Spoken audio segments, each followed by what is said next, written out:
ಏನು ತಿಳಿದಿರುವೆ ನಾನೇನು? ಏನು ಗೊತ್ತುಂಟ ನಿನಗೆ? ನನಗೇನು ಗೊತ್ತಿಲ್ಲ ಅಂತ ಹೇಳಿ ನೀನು ಹಾಗೆ ಹೇಳುದಾ? ಹಣ್ಣು ಹಣ್ಣು ಮುದುಕಿ ಅಂತ ಹಣ್ಣು ಮುದುಕಿ. ನಿನಗೆ ಗೊತ್ತಿದ್ದಕ್ಕಿಂತ ಇದ್ದದ್ದಕ್ಕಿಂತ ಹೆಚ್ಚು ನಿನ್ನ ಬಗ್ಗೆ ನನಗೆ ಗೊತ್ತುಂಟು. ನಮ್ಮ ಬಗ್ಗೆ ಹಾ, ಜೀವನ ವೃತ್ತ ಅಂತ ಒಂದು ಕೇಳ್ತೇನೆ ನಿನ್ನ ಬಗ್ಗೆ. ಯಾವುದು? ನಿನ್ನ ತಾಯಿ ಯಾರು ಅಂತ ನಿನಗೆ ಗೊತ್ತುಂಟಾ? ಇಲ್ವಮ್ಮ. ಆ ವಿಷಯದಲ್ಲಿ ನಾನು ಹತಭಾಗ್ಯದಾಯಿ. ಮತ್ತೆ ಯಾರೋ ಒಬ್ಬಳಾಕೆ ಪ್ರಸವಿಸಿದಂತೆ ಆ ಕ್ಷಣದಲ್ಲಿ ಈ ಲೋಕವನ್ನು ಬಿಟ್ಟು ಬರಲೋಕವನ್ನ ಇದೆ. ಹಾ, ನಿನ್ನ ತಾಯಿ ಯಾರು ಅಂತ ನನಗೆ ಗೊತ್ತುಂಟು. ಮತ್ತೆ ನನ್ನ ತಾಯಿ ಹಾ, ಯಾರು ಅಂತ ನೀನು ಗೊತ್ತುಂಟು. ಯಾರವಳಮ್ಮ? ನಿನ್ನ ತಾಯಿ ಯಾರು ಅಂತ ನಿನಗೆ ಇನ್ನೂ ಗೊತ್ತಿಲ್ಲ. ನಿನ್ನ ತಾಯಿ ಯಾರು ಅಂತ ಇನ್ನೂ ಗೊತ್ತಿಲ್ಲ ನಿನಗೆ. ನಿನ್ನ ತಾಯಿ ಓದಗಾಯಕ್ಕೆ ಬೆಂಕಿಯ ಬಾರ ನಿನ್ನದ್ದು. ಪುನಃ ಕುಟುಕುವುದು ಯಾಕ? ನಿನ್ನನ್ನು ಹೆತ್ತವಳೇ ನಿನ್ನ ತಾಯಿ ಮಗ.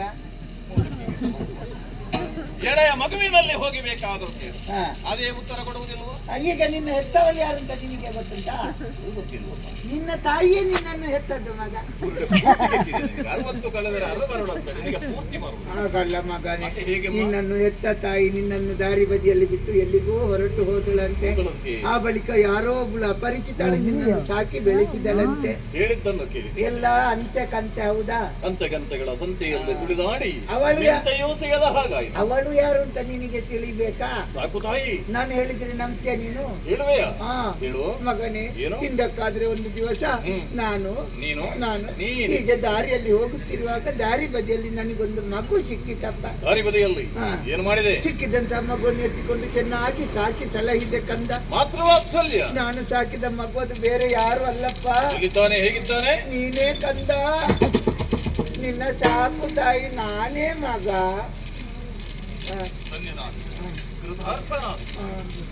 ಏನಪ್ಪ ತನಕ ನನ್ನನ್ನು ಕಾಣುವುದಕ್ಕೆ ಯಾಕೆ ಬರಲಿಲ್ಲ ಮಗನೇ, ನಿನ್ನ ಆ ಬಳಿಕ ನಿನ್ನ ಭವಿಷ್ಯದ ಬಗ್ಗೆ ಯೋಚನೆ ಮಾಡಿದೆ. ಏನದು ಚಿಂತನೆ? ನನ್ನ ಕೈಗೆ ಸಿಗುವಾಗ ಈಗ ನೀನು ಇಷ್ಟೇ ಉದ್ದ ಇದ್ದದ್ದು ಮಗ. ಎಳೆಯ ಶಿಶುವಲ್ವೇ? ಇದೇ ಮೊಲೆ ಹಾಲನ್ನು ನಿನಗೆ ಕುಡಿಸಿ ನಿದ್ದೆ ಬರುವಾಗೆಲ್ಲ ನಿನ್ನನ್ನು ಎಬ್ಬಿಸಿ ಕುಡಿಸುವುದು. ಕುಡಿಸಿಯೇ ನೀನೀಗ ಇಷ್ಟು ದೊಡ್ಡ ಕುಡಿಯಾದ ಭಯಂಕರ ಕುಡಿಯಾಗಿ. ಹೇಗೆ ನಾನು ನಿನಗೆ ಅಭ್ಯಾಸ ಮಾಡಿಬಿಟ್ಟು ಎಲ್ಲಿಯೋ ವ್ಯರ್ಥವಾಗಿ ಹೋಗಬೇಕು. ಎಸೆಯುವುದು ಅಂತ ಹೇಳಿದ್ರೆ ಹಾಗಲ್ಲ, ಬಿಸಾಡುದು ಅಂತಲ್ಲ. ಇಲ್ಲಿ ಕಾಣುತ್ತಿರುವ ಇದೇ ಮೊಳೆ ಹಾಲವಾದ ನಿನ್ನನ್ನು ಸಾಕಿತು ಮಗನೇ. ಆ ಬಳಿಕ ವಿದ್ಯೆ ಕಲಿಯುವುದಕ್ಕಾಗಿ ಗುರುಗಳಾದ ಶುಕ್ರಾಚಾರ್ಯರ ಬಳಿಯಲ್ಲಿ ನಾನೇ ಕೊಂಡು ಹೋಗಿ ಬಿಟ್ಟವಳಪ್ಪ. ಮಗನೇ, ಆ ಬಳಿಕ ನಿನ್ನಲ್ಲಿ ಕಲಿಯುವುದಕ್ಕೆ ಬಿಟ್ಟು ಇಲ್ಲಿ ನಮ್ಮವರನ್ನು ಸೇರುವುದಕ್ಕಾಗಿ ಅವರ ಹತ್ತಿರ ಬಂದ್ರೆ ಯಾರು ನನ್ನನ್ನು ಹತ್ತಿರಕ್ಕೆ ಸೇರಿಸಿಕೊಳ್ಳಿಲ್ಲ ಮಗ. ಏನೋ ಮುದುಗೆ ಎನ್ನುವಂತಹ ಸದ್ಯ ಆಲಸ್ಯವೇ ಇರ್ಬೋದಪ್ಪ. ಅವರು ನನ್ನನ್ನು ದೂರ ಮಾಡಿದ್ರು ಅಂತೇಳಿ ನನಗೆ ನಿನ್ನನ್ನು ಬಿಡ್ಲಿಕ್ಕಾಗ್ತದ? ಒಂದಲ್ಲ ಒಂದು ದಿವಸ ನಿನ್ನ ಜೊತೆಯಾಗಿ ಇರಬೇಕು, ನಿನ್ನ ಜೊತೆಗೆ ಸೇರ್ಬೇಕು ಅನ್ನೋ ಆಸೆಯಿಂದ ಬದುಕುವ ನಿರ್ಧಾರ ಮಾಡಿದೆ ಮಗ. ಅದಕ್ಕೆ ಕಂದ, ನನಗೆ ಬೇಡ ಅಂತ ಆದ್ರೂ ನನ್ನ ಹೊಟ್ಟೆ ಕೇಳ್ತದ ಮಗನೇ? ಎಲ್ಲರೂ ಈ ಪ್ರಪಂಚದಲ್ಲಿ ಬದುಕುವುದೇ ಅದಕ್ಕಾಗಿ ಅಲ್ವೇ? ಹೌದಪ್ಪ. ಉದರ ನಿಮಿತ್ತಂ ಬಹುಕೃತ ವೇಷ. ಹೌದು, ಬದುಕುವುದಕ್ಕೆ ಬೇಕಾಗಿ ಎಂತೆಂತಹ ವೇಷಗಳನ್ನೆಲ್ಲ ಕಟ್ಟಿಕೊಂಡು ತಿರುಗಟ್ಟ. ಹೌದಪ್ಪ. ಕೆಲವು ಮಂದಿದ್ದು ಇಂಥ ವೇಷ, ಕೆಲವು ಮಂದಿದ್ದು ಇಂಥ ವೇಷ. ಹೌದಪ್ಪ, ಇಂಥ ವೇಷಕ್ಕೆ ಏನೂ ಸಿಗುವುದಿಲ್ಲ. ಇಂಥ ವೇಷಕ್ಕೆ ಬೇಡ ಅಂತ ಹೇಳಿದ್ರು ಕೊಡ್ತಾ ಇರ್ತಾರೆ. ಏನು ಮಾಡಿತು? ಹಣೆ ಬರಹ, ಹಣೆ ಬರಹಕ್ಕೆ ಹೊಣೆ ಯಾರು? ಕೆಲವರಿಗೆ ಎಷ್ಟು ಸಿಕ್ಕಿದ್ರು ಸಾಕಾಗುವುದು. ಹಾಗೆ ಮಗ ಬರ್ಲಿ, ಬೇಡುವುದನ್ನೇ ಕಾಯಕವನ್ನಾಗಿ ಮಾಡಿಕೊಂಡೆ ಮಗನೇ. ಯಾರಿಗೂ ಬೇಡದವಳಾದಂತಹ ನೀನು ಬೇಡವದನ್ನೇ ಕಾಯಕವನ್ನಾಗಿ ಕಂದ. ಹಾಗೆ ಇತ್ತೀಚೆಗೆ ಎಲ್ಲಿಯೋ ಬೇಡುತ್ತಾ ಹೋಗುತ್ತಿರುವಾಗ ಶೋಣಿತಾಪುರದಲ್ಲಿ ದಾರಿಗನೆನ್ನು ಅರಸನಾಗಿ ಮೆರೆಯುತ್ತಾ ಇದ್ದಾನೆ ಅನ್ನುವಂತ ವಿಷಯ ನನಗೆ ಸಿಕ್ಕಿದಪ್ಪ. ಪಕ್ಕ ನೆನಪಿಗೆ ಬಂದದ್ದು ನಾನು ಸಾಕಿದ ಸಣ್ಣ ಮಗು ದಾರಿಕನ್ನದು ಮಗನೇ. ಗತ ಜೀವನದ ಕಥಾವೃತ್ತಾಂತಗಳೆಲ್ಲವೂ ಸ್ಮೃತಿಪಟಲದಲ್ಲಿ ನಿನ್ನನ್ನು ಕಾಣಬೇಕನ್ನೋ ಆಸೆ ನನಗೆ ಹೆಚ್ಚಾಯಿತು ಮಗನೇ. ಅದಕ್ಕಾಗಿ ಇಲ್ಲಿಗೆ ಬರುವ ನಿರ್ಧಾರ ಮಾಡಿದೆ. ಹೇಗೂ ಬರ್ತಾ ಇದ್ದೇನೆ. ನಮ್ಮ ತಟ್ಟೆಯನ್ನು ಯಾವಾಗಲೂ ಖಾಲಿ ಇರ್ತದೆ. ಅದು ಬರ್ತಿಯಾದ್ರೆ ತುಂಬಿಸ್ಲಿಕ್ಕೆ ಜೋಡಿಗೆ ಉಂಟು. ತುಂಬಿದ್ರೆ ಅಲ್ಲಿ ಸಾಲ ಮಾಡಿರ್ತಿದ್ದೇನೆ. ಸಾಲ ಮಾಡಿದ್ದೆ ಬದುಕಬೇಡ. ಬದುಕಲಿಕ್ಕೆ ಹೀಗೆ ಬೇಡಿದ್ದೆ ನಿನಗೆ ಹೀಗೆ ಲಕ್ಷ ಯಾರು ಕೊಡ್ತಾರೆ? ಯಾರು ಕೊಡುದಿಲ್ಲ. ಇಲ್ಲ ಮಗ, ಹೋಗುವಾಗ ಏನಾಯ್ತು? ಇಲ್ಲಿಗೆ ಬಂದೆ, ಒಂದು ಸುತ್ತು ಹೀಗೆ ಹೋಗಿ ಹೀಗೆ ಹೋದೆ ಮಗ. ಇಲ್ಲಿ ಅವತ್ತು ಹೇಳಿ ಪ್ರಯೋಜನ ಇಲ್ಲ. ಏನು ಬೇಕಾದ ಯಾರು ಕೊಡ್ಲಿಲ್ಲ, ಖಾಲಿ ತಟ್ಟೆ. ಯಾರು ನಮ್ಮ ಅದ್ವೇದಾರಿಯಾಗಿ ಹೋಗಬೇಡ. ಯಾಕೆ? ನೀನು ಹಾಕಿದ್ದನ್ನು ಇಲ್ಲ ಅಂತ ಹೇಳ್ತೀಯ, ಪುನಃ ಕೊಡು ಕೊಡು ಅಂತ ಕೇಳಿ ಇಲ್ಲ, ನಾನು ಈ ದಾರಿಯಲ್ಲಿ ಈಚೆ ಹೋಗ್ತೇನೆ. ದಾರಿಯಲ್ಲಿ ಹೋದರೆ ಇಲ್ಲಿ ಹೋಗಿ ಅಲ್ಲಿ ಹೋಗಿ ಅಲ್ಲಿಂದ ಮತ್ತೆ ರಾಷ್ಟ್ರೀಯ ಹೆದ್ದಾರಿಯಲ್ಲಿ ನೇರ ಹೋಗಿ ನೀನು ಬರ್ತೀಯ ನನ್ನ ಜೊತೆ. ಮತ್ತೆ ಎಷ್ಟದ ದಿನ ಅದು ನಾನೇನೋ ಮಾತಾಡ್ತಾರೆ ಏನೋ ಮಾತಾಡಿಲ್ಲ. ನೀನೇ ಏನೇನೋ ಮಾತಾಡ್ತೀಯ. ಯಾರೋ ಹೇಳಿದ್ರಪ್ಪ, ಏನು ಹೇಳಿದ್ರೆ ಅವರು? ಇಲ್ಲಿ ನಿನಗೆ ಕೊಡುದಿಲ್ಲಮ್ಮ, ಅಂದ್ರೆ ಬೇಡುವವರಿಗೆ ಶಿಕ್ಷೆ ಇಲ್ಲ, ಕೊಡುವವರ ಕೈ ಕಡಿತಾರೆ ಮಹಾರಾಜರು. ನನ್ನದೇ ಆದಂತಹ ಶಾಸನ. ಏನಪ್ಪ? ಭಿಕ್ಷೆ ಹಾಕುವವರಿಗೆ ಶಿಕ್ಷೆ. ಮಗನೇ, ಏನು? ನಿನಗೆ ಹೇಳುವುದಕ್ಕೆ ಸುಲಭ ಆಗಿದೆ. ನಿನಗೇನು ಕಷ್ಟವಾಯ್ತು? ನನ್ನ ಹಾಗೆ ಬೇಡಿ ತಿನ್ನುವವರಿಗೆ ಎಷ್ಟು ಕಂದ ಆಗ್ತದೆ ಕಂದ. ಅನಾಥಾಶ್ರಮ ಕಟ್ಟಿ ಹಾಕಿದ್ದೇನೆ. ಅನಾಥಾಶ್ರಮಕ್ಕೆಲ್ಲ ನನ್ನನ್ನು ಹೋಗ್ಲಿಕ್ಕೆ ಬಿಡುವುದಿಲ್ಲ ಮಗನೇ. ಅಲ್ಲಿ ಹೋಗಿ ಅವರಿಗೆ ಪ್ರಸಂಗ ಅಲ್ಲ, ಅವರು ಬಿಟ್ಟರು ನಾನು ಹೋಗಬಹುದಾ? ನಾನು ಅನಾಥೆಯಾಗಿದ್ದೇನ ಮಗನೇ. ಇಷ್ಟು ದೊಡ್ಡ ಒಂದು ರಾಜ್ಯದ ಪ್ರಭು ಇದು ನನ್ನ ಮಗನಿರುವಾಗ ನಾನು ಅಲ್ಲಿಗೆ ಹೋಗಬೇಕಾ? ಆದ್ರೂ ನನ್ನ ಮಗನಾಗಿ ನನ್ನ ತಾಯಿಯಾಗಿ ನೀನು ಭಿಕ್ಷೆ ಬೇಡ್ತೀಯ? ಇಲ್ಲ, ನಿನ್ನ ಹತ್ತಿರ ಸೇರುವವರೆಗೆ ಬೇಡಬೇಕು ಅಂತ ಹಾರಕ್ಕೆ ಹೊತ್ತಿದ್ದೇನೆ. ಹೌದಾ? ಮತ್ತೆ ಹಾ ಬೇಡುವುದು ಹೌದು.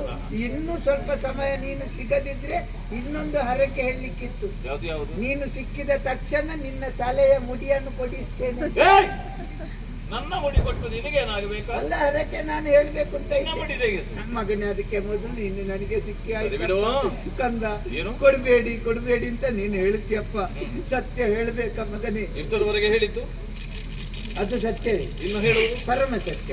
ಕಂದ, ಅನ್ನವನ್ನು ನೋಡದೆ ಅನ್ನದ ಬಣ್ಣವೇ ಮರೆತು ಹೋಗಿದೆಪ್ಪ. ಅನ್ನದ ಬಣ್ಣವೇ ಮಾಸಿ ಹೋಯಿತೆ. ಅನ್ನ ಬಿಳಿ ಇರುದಲ್ಲ? ಇಲ್ಲಮ್ಮ, ಈ ಸಲ ಕೆಂಪು ಮಾಡಿದ್ದೆ. ಅಯ್ಯಯ್ಯೋ, ಅದೇ ಬಣ್ಣ ಬದಲಿಸಿ ಆಯ್ತಾ? ಕೆಂಪು ಮಾಡಿ ಆಯ್ತಾ? ಏನಮ್ಮ, ಅನ್ನ ಬೆಳ್ಳಗೆ ಇರುವುದು. ಊಟ ಮಾಡ್ಲಿಲ್ಲಪ್ಪ ಹಾಗೆ ಕಂದ. ಊಟ ಮಾಡದೆ ಸಾಧಾರಣ 15 ದಿನಗಳೇ ಕಳೆದು ಹೋಯ್ತಪ್ಪ. 15 ದಿವಸ ಅನ್ನವನ್ನು ನೋಡದೆ 1 ತಿಂಗಳೇ ಆಯ್ತು ಮಗನೇ. ಅಮ್ಮ, ಊಟ ಮಾಡದೆ 15 ದಿವಸ, ಅನ್ನ ನೋಡದೆ 1 ತಿಂಗಳು. 15 ದಿವಸ. ಚಿತ್ರಾನ್ನ ತಿಂದದ್ದು. ನಾನು ತಲೆಬಿಸಿಯಲ್ಲಿ ಮಾತಾಡ್ತಾ ಇದ್ದೇನೆ. ಅವ ಪ್ರಶ್ನೆ ಮೇಲೆ ಪ್ರಶ್ನೆ ಕೇಳ್ತೇನೆ. ತಿನ್ನುವುದಕ್ಕೆ ಕೈ ಕಾಲಲ್ಲಿ ಶಕ್ತಿ ಇಲ್ಲಪ್ಪ. ಸಾಯ್ತೇನೆ ಅಂತ ನನಗೆ ಗೊತ್ತಾಗಿದೆ ಕಂದ. ಮತ್ತೆ ಸಾಯ್ತೇನೆ ಅಂತ ನನಗೆ ಬೇಸರ ಇಲ್ಲಪ್ಪ. ಸಾಯುವ ಸ್ಥಳ ಇದ್ಯಾವುದು ಮಗ? ಶೋಣಿತಾ ನಗರಿ. ಇಲ್ಲಿ ರಾಜ್ಯದಲ್ಲಿ ನಿನ್ನ ತಾಯಿ ಬಿದ್ದು ಸತ್ರೆ 7 ಜನ್ಮದಲ್ಲೂ ನಿನ್ನಿಂದ ಬಿಟ್ಟು ಹೋದಂತ ಉನ್ನತ ಅಪಕೀರ್ತಿ ನಿನಗೆ ಬರೋದಿಲ್ಲೇ ಕಂದ. ಆಗುವುದಿಲ್ವೋ? ಹಾಗಾಗಬಾರ್ದು ಅಂತ ಇದ್ರೆ ಏನಾದ್ರೂ ಕೊಡಪ್ಪ. ಅಯ್ಯಯ್ಯೋ, ಅಯ್ಯೋ, ಅಯ್ಯೋ, ಹೇಳುವುದನ್ನೆಲ್ಲ ಹೇಳಿ ಈ ಲೋಕವನ್ನು ಬಿಟ್ಟು ಪರಲೋಕವನ್ನ ಇದಿದೆಯಾ ಮಹಾಮಾತು. ಅಮ್ಮ, ನಿನಗೆ ಬೇರೇನು ಇಲ್ಲ. ಇದು ಅಂತಿಮವಾಗಿ ಬಾಷ್ಪಾಂಜಲಿ. ನಾನು ಗೊತ್ತಿಲ್ಲ. ಬಸ್ಸಲ್ಲಿ ಎಂತದ್ದು ಬಾಷ್ಪಾಂಜಲಿ ಅಯ್ಯೋ ಅಯ್ಯೋ ಅಯ್ಯೋ ಏನು 50 ಇದರಲ್ಲಿ 10 ಇರುವುದು. ಅಯ್ಯೋ ಅಯ್ಯೋ ನಿನಗೆ 500 ಸಿಕ್ಕಿದ್ರು ಸಾಕಾಗುವುದು. ಅಯ್ಯೋ ಅಯ್ಯೋ 50,000 ಸಿಕ್ಕಿದ್ರು ಪುನಃ ಹೋಗ್ತೀಯ ನೀನು. ಅಯ್ಯೋ ಅಯ್ಯೋ ಅಯ್ಯೋ ಯೋಚಿಸಬೇಕಾದದ್ದಿಲ್ಲ. ಆದ್ರೆ ಏನು ಮಾಡೋಣ ಹೇಳು? ನಿನ್ನ ಹಸಿವನ್ನು ನೀಗಿಸುವುದಕ್ಕೆ ಅನ್ನವನ್ನು ಹಾಕೋಣವೋ, ನಾನು ನದಿಯಲ್ಲಿ ಸ್ನಾನವನ್ನು ಮಾಡುವುದಕ್ಕೆ ಬೇಕಾಗಿ ಬರ್ತದೆ. ಸ್ನಾನ ಬೇಕಾದ್ರೆ ನಾಳೆ ಆದ್ರೂ ಮಾಡ್ಬೋದು ಮಗನೇ. ಊಟ ಈಗಲೇ ಬೇಕಲ್ಲ. ಸಂಧ್ಯಾ ಸಂಧ್ಯೆ ಅಲ್ಲಿ ಕೂತ್ಕೊಳ್ಳಿ, ನನಗೇನಾದ್ರೂ ಒಂದು ಕೊಡಪ್ಪ. ಯೋಚಿಸಬೇಡ. ಈಗ ಅಲ್ಲಿ ನೋಡು. ಏನದು? ಏನದು? ಮಹಾಸೌಧ. ಅದು ಯಾರ ಸೌದೆ ಮಗ? ಸೌದೆ ಅಲ್ಲ, ಸೌಧ. ಯಾರ ಮನೆ? ನನ್ನದೇ ಆದ ಅರಮನೆ. ಓ, ಮಾತಾಡಿ ಮಾತಾಡಿ ಅಷ್ಟು ದೊಡ್ಡ ಮನೆ ಕಟ್ಟಿದ್ಯಾ ನೀನು? ನಾನು ಅಷ್ಟು ದೊಡ್ಡದ್ದಲ್ವ. ಮಾತಿನಲ್ಲೇ ಒಬ್ಬ 3 ಮಹಡಿಯ ಮನೆ ಕಟ್ಟಿದ್ದ. ಹೌದಾ? ಇನ್ನೊಂದು ಕಟ್ಟಿ ಯಾಕೆ? ಬಾಡಿಗೆಗೆ ಅದನ್ನೇ ಮಲಗಲಿಕ್ಕೆ ಜನ ಇಲ್ಲ ಅಂತ ಹೇಳಿ ಈಗ ಒಬ್ಬ ಹಿಡಿತಾ ಇದ್ದ. ಹೌದಾ? ಇರ್ಲಿ ಇರ್ಲಿ. ಅಮ್ಮ, ಯೋಚಿಸಬೇಡ. ಅದು ನನ್ನ ಅರಮನೆ. ಅಲ್ಲಿ ನನ್ನ ರಸಿಯಾದಂತಹ ರಂಭಾಮಣಿ ಇದ್ದ. ಈಗ ಅಪಪ್ರಚಾರ ಮಾಡ್ಲಿಕ್ಕೆ ಅಂದ್ರೆ ಒಂದು ವರ್ಗ ಕಾಯ್ತಾ ಇದ್ದಾರೆ ನಿಮ್ಮನ್ನೆಲ್ಲ. ಹೌದೇ? ಮತ್ತೆ ವಿರೋಧ ಪಕ್ಷದವರಿಗೆ ಬೇರೆ ಕೆಲಸ ಉಂಟಾ ಮಗನೇ? ಯಾವ್ದಾದ್ರು ವಿಷಯ ಸೃಷ್ಟಿ ಮಾಡಿದ್ರೆ ಈಗ ಅಪಪ್ರಚಾರ ಮಾಡ್ಲಿಕ್ಕೆ ಹೆಣ್ಣಿನ ಜೊತೆಯಲ್ಲಿ ನಾವು ಸಿಕ್ಕಿ ಬೀಳ್ಬೇಕು ಅಂತ ಇಲ್ಲ. ಮತ್ತೆ ಹೆಣ್ಣಿನ ಹಾಗೆ ಕೂದಲು ಬಿಟ್ಟ ಗಂಡಸಿನ ಜೊತೆಯಲ್ಲಿ ನಾವು ಹೋಗ್ತಾ ಇದ್ರು ಹಿಂದಿನಿಂದ ನೋಡಿ ಬರ್ದೇ ಆಗ್ತಾರೆ. ಏನು? ನಿನ್ನೆ ಸಿಕ್ಕಿ ಬಿದ್ದಿದ್ದಾನೆ ಹೆಣ್ಣಿನ ಜೊತೆಯಲ್ಲಿ ಕಳ್ಳ. ಮತ್ತೆ ವಿಷಯ ಗೊತ್ತಾಗುವಾಗ ಇವ ವಿಷಯ ತೆಗೆದುಕೊಂಡು ಸತ್ಯ ಪ್ರಕರಣ ಎಲ್ಲ ದೊಡ್ಡದಾಗಿ ಮಾನ ಮರ್ಯಾದೆ ಎಲ್ಲ ಹೋಗಿ ಮತ್ತೆ ಸತ್ಯ ಅಂತ ಸಣ್ಣದ್ರಲ್ಲಿ ಬರ್ದಾಗ್ತಾರೆ. ವಿಷಾದಿಸುತ್ತೇವೆ. ಹಾಗೆ ಬೇಡ. ಅಲ್ಲಿ ಹೋಗಿ ಹೀಗೆ ಮಾಡ್ತೇನೆ. ಮಗನೇ, ನಾನು ಕೇಳಿದ್ದನ್ನು ನಿನ್ನ ಹೆಂಡತಿ ಕೊಡುವುದಿಲ್ಲ. ಬಹಳರೇ ಏನು ಕೇಳಬೇಕು ಅಂತ ನನಗೆ ಗೊತ್ತು, ಏನು ಕೊಡಬೇಕು ಅಂತ ಅವಳಿಗೆ ಗೊತ್ತು, ಏನು ಹೇಳಬೇಕು ಅಂತ ನಿನಗೆ ಗೊತ್ತು. ಮತ್ತೆ ಮಧ್ಯದಲ್ಲಿ ಅನ್ನ ಯಾಕೆ ಹಾಳಾಗುದು? ಹೊರಳಾಡುವುದೇ ಬೇಡ. ಆಯ್ತು ಮಗ, ಅಲ್ಲಿ ಹೋಗಿ ಕರೆಯುವಾಗ ಮತ್ತೆ ವ್ಯಾಪ್ತಿ ಪ್ರದೇಶದ ಹೊರಗಿದ್ದಾರೆ ಅಂತ ಬರ್ಲಿಕ್ಕಿಲ್ಲ ಅಲ್ಲ? ಏನಮ್ಮ, 3 ಲೋಕಗಳು ನನ್ನ ಕೈ ಸ್ವಾಧೀನದಲ್ಲಿ, ವ್ಯಾಪ್ತಿಯ ಒಳಗೆ ನಾನಿರುವ. ಆಯ್ತು ಆಯ್ತು ಆಯ್ತು ಮಗ. ಮಗನೇ ನೀನು ಹೋಗಿ ನೀರಲ್ಲಿ ಮುಳುಗ ಆಯ್ತಾ, ಹೋಗು. ಏನಮ್ಮ, ವಾ. ನಾನು ಸಾಯ್ಬೇಕು ಅಂತ ನೀನು ಯೋಚನೆ ಮಾಡುವುದು? ಅಲ್ಲಪ್ಪ, ನೀರಲ್ಲಿ ಮುಳುಗು ಎನ್ನುವುದರ ಅರ್ಥವೇನು? ಸ್ನಾನ ಮಾಡುದು ಅಂತ ಹೇಳಿದ್ರೆ ನೀರು ಹಾಕಿಕೊಂಡು ಒರೆಸಿಕೊಂಡು ಬರುವುದಾ? ಮತ್ತೆ ಮೂಗಿಗೆ ಕೈ ಹಿಡಿದು ಪುಳುಂಕ ಪುಳುಂಕ ಪುಳುಂಕ ಹಾಗೆ ಯೋಚಿಸಬೇಡ. ನಾವು ಮುಳುಗಿಸುವುದಕ್ಕೆ ನೋಡ್ತೇವೆ, ಮುಳುಗುವ ಆಲೋಚನೆ ಮಾಡಬೇಕು. ಯೋಚನೆ ಮಾಡಬೇಕು. ಈ ಸಲ ನಿನ್ನ ಚಂದ ನೋಡ್ಲಿಕ್ಕೊಂಡು ಮಗ್ಗ ಆಯ್ತಾ? ಅಮ್ಮ, ಅವ ನಿನ್ನ ಸಂಬಂಧಿಕರು? ಯಾರು? ಶೆಟ್ಟಿಗಾರ. ಯಾಕೆ?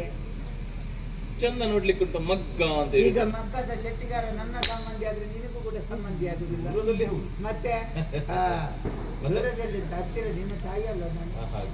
ಹೋಗು. ಅದು ತುಂಬಾ ವರ್ಷ ಆಯ್ತಲ್ಲ ನಿನ್ನನ್ನು ನೋಡದೆ, ಪ್ರೀತಿ ಉಕ್ಕಿ ಹರ್ಷ. ಹಾಗೆ ಸ್ವರ ಗದ್ಗದಿತವಾದ ಅದು ನಿನ್ನ ಹಲ್ಲು ಎದುರುಂಟಲ್ಲ, ತಡವರಿಸುವುದು. ಏನು? ತೋ ತೋ ಅಲ್ಲ, ತಾತ. ತಾತ. ನಿನ್ನ ಹಲ್ಲೆ ತೂತ. ಹೌದು. ಬೇಗ ಹೋಗ, ಎಷ್ಟು ಮಾತಾಡ್ತೀಯ? ಹೋದಲ್ಲ.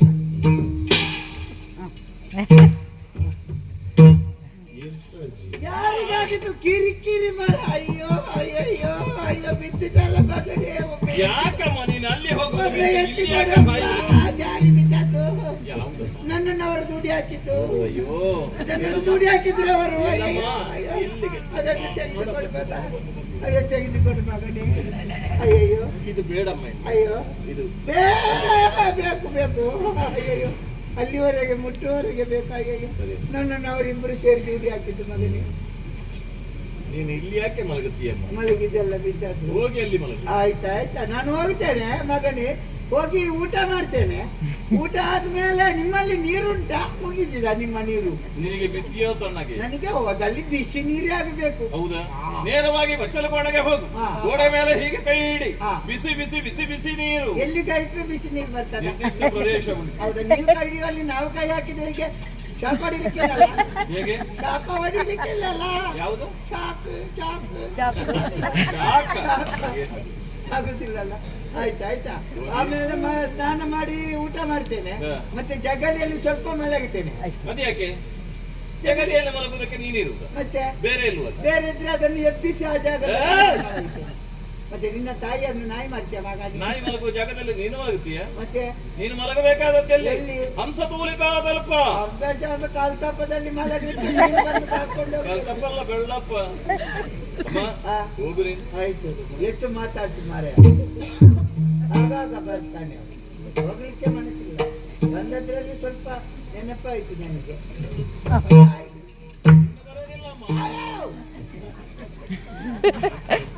ಯಾರಿಗಾದಿತ್ತು ಕಿರಿಕಿರಿ ಮಾರೇ ಸುಮ್ಮನೆ?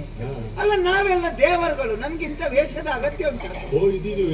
ಮತ್ತೆ ಅದು ಮುದುಕಿಯ ವೇಷ. ಇವರೇ ಬಕ್ಕಿ ಬಕ್ಕಿ ಸೊಂಟ ನೋಡ್ತಾ ಉಂಟು. ಆದ್ರೂ ಸ್ವಲ್ಪ ಸಂಪಾದನೆ ಆಯ್ತು, ಅದ್ರಲ್ಲಿ ಸಮಾಧಾನ ಉಂಟು. ಎಲ್ಲಿವರೆಗೆ? 3 ಚೀಲ ಅಲ್ಲ, 5 ಚೀಲ ತುಂಬಿದ್ರು ಯಾರಿಗೆ ಸಾಧ್ಯ? ಅದರಲ್ಲಿ ಪಾಲು ಕೊಡ್ಲಿಕ್ಕೆ ಉಂಟು. 1ನೇ ಪಾಲು ವ್ಯವಸ್ಥಾಪಕರಿಗೆ, ಮತ್ತೊಂದು ಪಾಲು ಸಂಚಾಲಕರಿಗೆ, ಇನ್ನೊಂದು ಪಾಲು 2ನೇ ಭಾಗವತರಿಗೆ. ಯಾಕೆ? ದೇವರಿಗೆಲ್ಲ ಹೇಳ್ತೀರಿ ಮಾರೆ. ಅದೆಲ್ಲ ಮೊದಲೇ ನನಗೆ ಸೌಖ್ಯ ಇಲ್ಲ. ಹಾಗೆ ನೀವೆಲ್ಲ ಏನಿಗೆ ದೇವರಿಗೆಲ್ಲ ಇರ್ತಿಕ್ಕಿಲ್ಲ. ಅದಲ್ಲ ಎಲ್ಲ ನಾನು ಇವರ ಬಗ್ಗೆ ಯೋಚಿಸುತ್ತೇನೆ. ಮದ್ದಲೆಗಾರರೆಲ್ಲ ಅಲ್ಲಿ ಹೋದಲ್ಲ ಅವರ ಅಕ್ಕಸ, ಇವರಿಗೆಲ್ಲ ದೇಹ ಬೆಳೆಯುದು ಬಿಟ್ಟರೆ ಬುದ್ಧಿ ಬೆಳೀಲಿಕ್ಕೆ ಈಗಿನ ಸಂದರ್ಭ ಹೇಗುಂಟು. ಇಂಥವರ ಮಗನೇ ಇವ ಅಂತ ಹೌದು ಅಂತ ಗೊತ್ತಿದ್ರು ಕೂಡ ಒಪ್ಪಬೇಕಾದ್ರೆ ಆಧಾರ ಕೇಳ್ತಾರೆ. ಆಧಾರ ಹೌದಾ? ಅಂಥದ್ರಲ್ಲಿ ನಿನ್ನ ತಾಯಿ ನಾನು ಹೇಳಿದ ತಕ್ಷಣ ಒಪ್ಪಿಕೊಂಡ ಮಂಗ ಇವ ಅಲ್ಲ. ಅದು ಗಂಡಸ್ರೇ ಎಷ್ಟಿದ್ರು ಅಷ್ಟೇ ಬಿಡಿ. ಹೆಂಡತಿ ಹತ್ತಿರ ಹೋಗಮ್ಮ ಅಂತ ಹೇಳಿದ್ದಾರೆ. ಅದು ಅಪಾಯ ಇರುವುದು ಇನ್ನು ಮನೆಯಲ್ಲೇ ಇರುವ ಹೆಂಗಸರಲ್ಲಿ ಮಾತಾಡುದು ಸ್ವಲ್ಪ ಅಪಾಯ ಸರ್. ಮತ್ತೆ ಮನೆಯಲ್ಲೇ ಇರುವುದಲ್ವಾ, ತಲೆಬಿಸಿಯಲ್ಲಿ ಹತ್ತಿರದ ಮನೆಯವರಲ್ಲಿ ಎಲ್ಲ ಜಗಳ ಮಾಡಿ ಮಾತು ಬಿಟ್ಟಿರ್ತಾರೆ. ಇದನ್ನೆಲ್ಲ ನೋಡಿ ತಲೆಬಿಸಿಯಾಗಿ ಕಿರಿಕಿರಿಯಾಗಿ ಗಂಡ ಬರುವಾಗ್ಲೇ ಮಧ್ಯರಾತ್ರಿ ಕಳೆಯುತ್ತದೆ. ಬಂದ್ರೆ ಆಯ್ತು. ಒಮ್ಮೆಮ್ಮೆ ಬರುವಾಗ ಮಾರ್ಗ ಅಳತೆ ಮಾಡಿಕೊಂಡೇ ಬರುತ್ತೆ. ಹೌದಾ? ಇದರ ಎಡೆಯಲ್ಲಿ ನನ್ನ ಹಾಗೆ ಯಾರಾದ್ರೂ ಪಾಪದವರು ಸಿಕ್ಕಿದ್ರೆ ಮಾತಾಡಿ ಸತ್ಯ ಹೊರಗೆ ಬಿದ್ದರೆ ಅದಕ್ಕೆ ನನ್ನನ್ನು ನೋಡಿದ ತಕ್ಷಣ ಮಾತಾಟಕ್ಕೆ ವಿಷಯವೇ ಸಿಗಬಾರ್ದು, ಬೇರೆ ರೂಪ ಮಾಡಬೇಕು, ಮನಸೋಲುವಂತ ರೂಪ. ಯಾವ ವೇಷ ಮಾಡುದು? ಬೇಡ, ಮುದುಕಿಗೆ ಕೆಲವು ಮಂದಿ ಕೊಡ್ಲಿಲ್ಲ, ಇನ್ನು ಮುದುಕ ಬೇಟಕ್ಕೆ ಹೋದ್ರೆ ಇವ ಕುಡಿಲಿಕ್ಕೆ ಬೇಡದು ಮಗ ಅಂತ ಹೊಡ್ತಾರೆ. ಯಾವುದು? ಕೊಂಬು ಕಟ್ಟಿಕೊಂಡು ಮಹಿಷಾಸುರ. ಯಾರಿಗೆ ಸೀರೆ ಉಟ್ಟುಕೊಂಡೇ ನಡಿಲಿಕ್ಕೆ ಆಗುದಿಲ್ಲ, ಇನ್ನು ಕೊಂಬು ಕಟ್ಟಿಕೊಂಡು ಎಲ್ಲಾ ಪ್ರಸಂಗದಲ್ಲೂ ಕೊಂಬು ಕಟ್ಟಿಕೊಂಡು ಬಂದ್ರೆ ಆಗ್ತದ? ಅದಾಗುದಿಲ್ಲ. ಸುಲಭ ಆಯಾಸ ಆಗಬಾರ್ದು, ಸಂಪಾದನೆ ಹೆಚ್ಚಾಗಬೇಕು ಅಂತದ್ದು. ಯಾವುದು? ವಿದೂಷಕ, ಹಾಸ್ಯಗಾರ. ಯಾಕೆ? ಈಚೆಂದ ಬರುದು ಆಚೆಂದ ಹೋಗುದು, ಬೆಳಿಗ್ಗೆ ಓದಿದನ್ನು ಸಂಜೆ ಬಂದು ಎಂತಾರು ಮಾತಾಡುದು.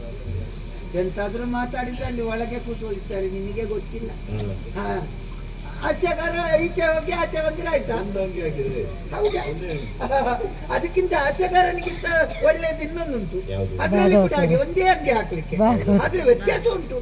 ಆಚೆಗಾರ 10 ಸಲ ಬರ್ಬೇಕಲ್ಲ, ಇದು ಒಮ್ಮೆ ಬಂದ್ರೆ ಹೋಗುವಾಗ 10 ಸಲ ಹಿಡ್ಕೊಂಡೇ ಹೋಗುದು. ಭಾಗವತಿಗೆ ಮಾಡಿ ಹೌದಪ್ಪ, ಅದು ಸ್ವರ ಶ್ರುತಿಗೆ ಸೇರದಿದ್ರು ಒಳ್ಳೇದಾಗ್ತದಲ್ಲ. ಹೀಗೆ ಹೋಗಿ ಹೀಗೆ ಬರ್ತೇನೆ.